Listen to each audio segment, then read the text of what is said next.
একটি শোক সংবাদ। আনন্দপুর নিবাসী আব্দুল করিমের ছেলে মোহাম্মদ মুজিবরকে ত্যায্য পুত্র ঘোষণা করা হয়েছে। সাথে একটি আনন্দের সংবাদ জানাচ্ছি যে তার বড় ভাইয়ের ছেলে মোস্তফাকে সে দত্তক হিসাবে নিয়েছে। এখন থেকে তার সমস্ত সম্পত্তি মোস্তফার নামে অর্পিত করা হইবে। ভাই, আপনার বাবা তো আপনার তেজবত করছে। আব্বা, আপনি এলে কি শুরু করছেন? তুমি কে বাবা? তোমার তো চিনলাম না। মাথা তো আপনার ঠিকই নষ্ট হয়ে গেছে, না হলে আমার চিনবেন না কে? আব্বা, আমার কিন্তু রাগ উঠতেছে, আর আমার রাগ উঠলে আমার চাইতে খারাপ কেউ হইতে পারবো না, আপনি ভালো করেই জানেন। তোমার সামনে তোমার বাবার অপমান কথা আছে। তুমি কেমন পোলা? আপনি এখান থেকে যান। তোমার শরীরে কি শক্তি নাই?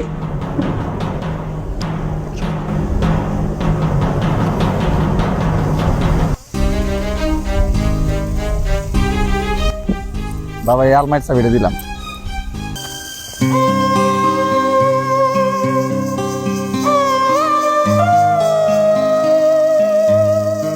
আমার বাকি উঠলে পরিশোধ করে দিই।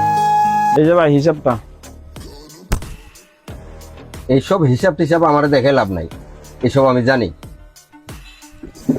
খাইছে 4 টাকা, খাতায় উঠে রাখছো 4 পাঁচা 20 টাকা। এসব আপনি কি কন? 60,000 60,000 বুঝি না, 20,000 টাকা দিতাছি। আব্বা আইলে কবি পুরা টাকা দিয়া দিছে, তা না হইলে তোর।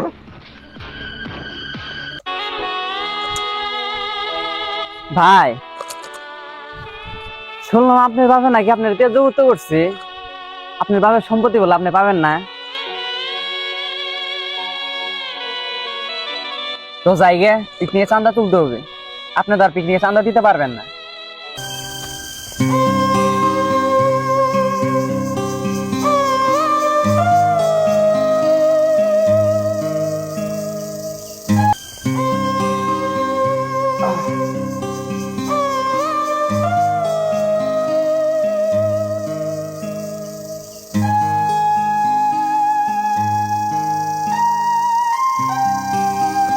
ভাই, মেলা টাকা বাকি হয়ে গেছে, আমি আর বাকি দিতে পারবো না ভাই।